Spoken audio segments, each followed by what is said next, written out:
sampean. Bapak lah pin. Arek nyilik anak cek pinter kok.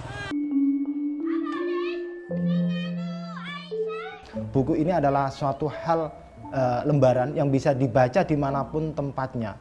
Dan semua itu saya punya keyakinan. Setiap sesuatu itu ada pangsa pasarnya sendiri, ada segmennya tersendiri. Memang zaman kita sekarang memang waktunya ataupun zamannya mengarah kepada teknologi, tetapi menurut kita masih banyak hal buku-buku yang memang tidak bisa kita cari dari dunia internet. Tidak selalu apa yang ada di internet ada di buku. Begitupun sebaliknya, apa yang ada di buku tidak selalu ada di internet.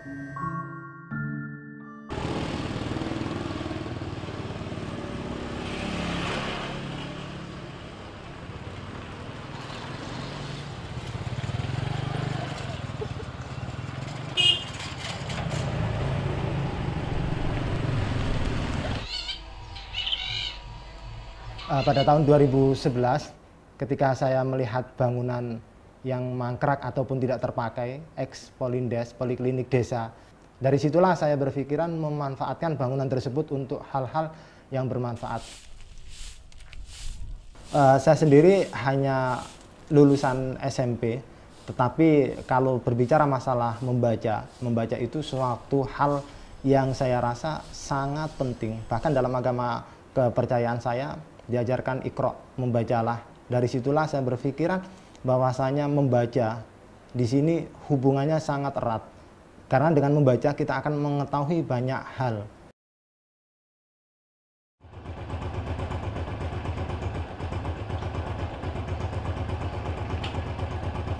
Saya sehari-hari berprofesi sebagai penjual jamu keliling. Di samping itu, di rombong jamu saya juga ada buku-buku yang selalu saya bawa untuk saya antarkan kepada pelanggan jamu saya.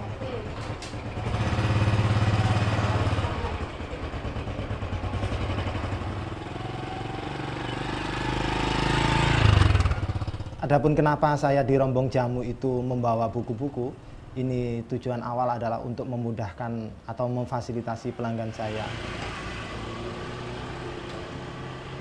Jamu. Dari inisiatif seperti itulah saya gandeng sebuah profil yang jualan jamu. Kenapa saya juga tidak membawa buku-buku, sekalian mencerdaskan masyarakat yang lebih luas. Dari proses itu saya tawarkan buku ini bisa dibaca di tempat ataupun dipinjam. Dan ternyata alhamdulillah respon positif masyarakat sangat banyak.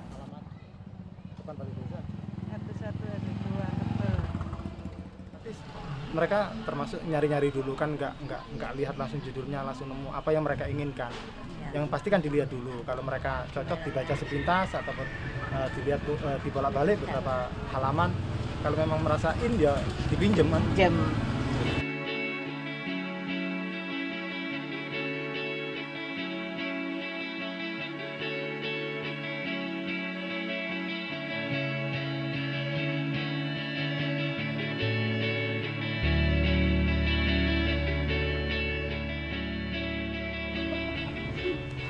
Ibu-ibu kan biasanya males Mas mojo, nek gak disodori ngene. Ini menunjukkan bahwasanya ketika kita mengantarkan atau menyuguhkan bacaan tersebut kepada mereka secara langsung, mereka sangat suka dan enjoy untuk meminjam buku-buku bacaan tersebut. Asam urat Kak. Iki lho bumbu-bumbu cepet-cepet. Gampang menit kalano. Apa ya iku Duit sing jamu. akeh. Heh? Duit sing akeh. Wis suwe iku. Obat melarat. Jadi ini adalah termasuk impian saya yang pada saat itu ditertawakan oleh teman-teman. Ya karena melihat kapasitas saya atau kemampuan saya yang serasa tidak akan pernah ataupun tidak akan mampu. Durung turu, kok wis ngipi ndisiki. Sebelum tidur, kenapa kok sudah mimpi? Belum tidur sudah mimpi gitu. 5.000. 5.000. Sama botol ya? Botol gede kok masih 8.000. Tuh. Botol Ada piro? 8.000. Aku mata bu. Kami ini adalah Ya. Aku mata ya bu. Ora, aku ora ngerti sampean. Bapak lah pin. Arek nyilik anak cek pinter kok. Kalau memang masyarakat kita sendiri sudah sangat lemah dalam hal membaca, karena ilmu itu adanya di buku. Kalau orang-orang sudah tidak punya kemauan tentang membaca, hancur dunia sudah.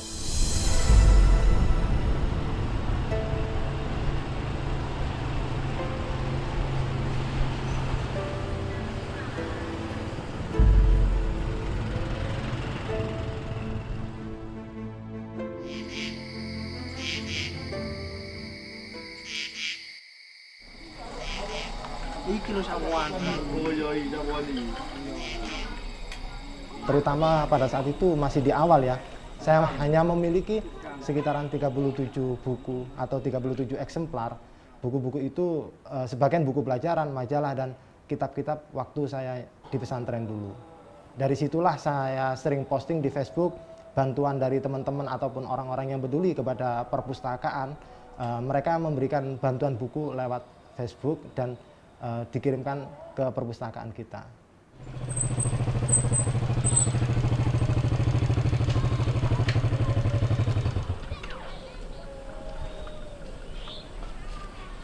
Perpustakaan. Iya. Mulai dari itu, perpustakaan kita yang dari 37 hari semakin bulan semakin tahun semakin bertambah, dan posisi saat ini tahun 2015 alhamdulillah buku kita sekitaran 6.000 eksemplar. Ini adalah jumlah yang fantastis dan di luar perkiraan kita.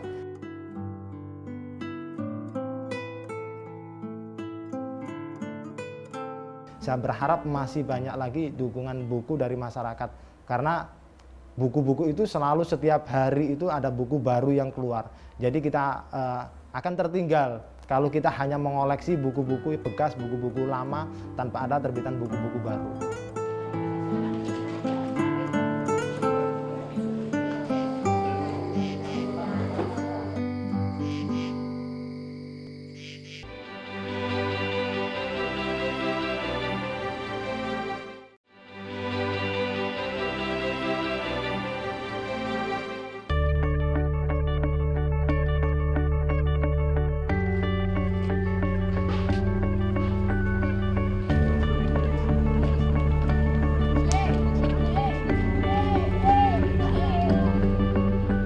Untuk aktivitas mingguan ataupun bulanan, saya pada saat Car Free Day di alun-alun Sidoarjo, saya juga gelar baca di sana.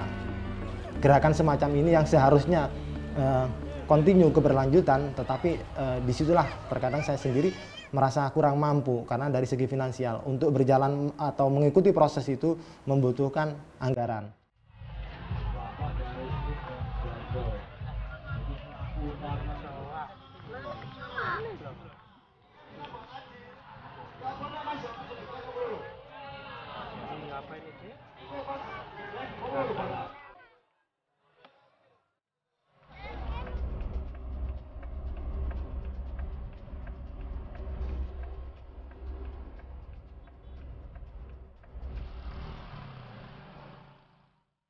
Kalau untuk rute yang ke panti asuhan, karena di situ ada permintaan yang mereka harus dikunjungi setiap bulan, jadi saya mau tidak mau ini adalah suatu kewajiban dan tantangan tersendiri bagi saya untuk memfasilitasi anak-anak yatim yang ada di panti asuhan tersebut.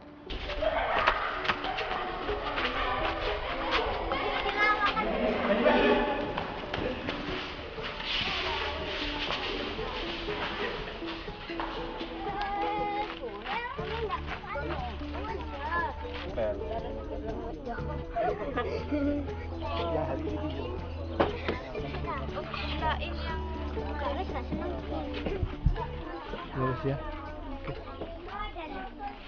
Itu apa? Ditulis dulu ya sama kakak ya. Tulisin kak. Yang sekarang ya. Di Pinter ndelok Quran. ini permintaan panti asuhan rutin untuk setiap bulan, 1 bulan sekali.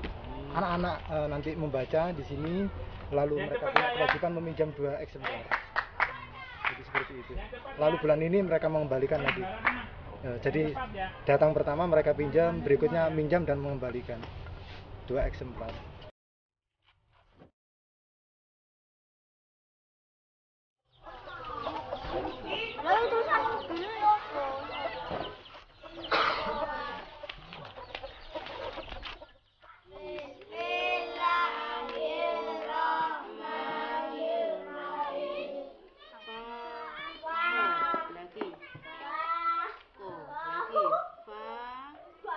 Untuk dukungan istri, alhamdulillah istri saya sangat mendukung banget.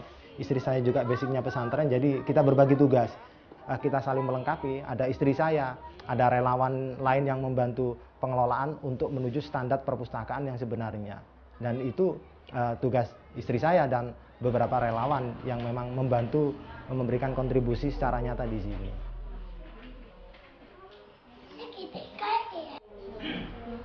Saya tetap yakin optimis sampai kapanpun perpustakaan itu tetap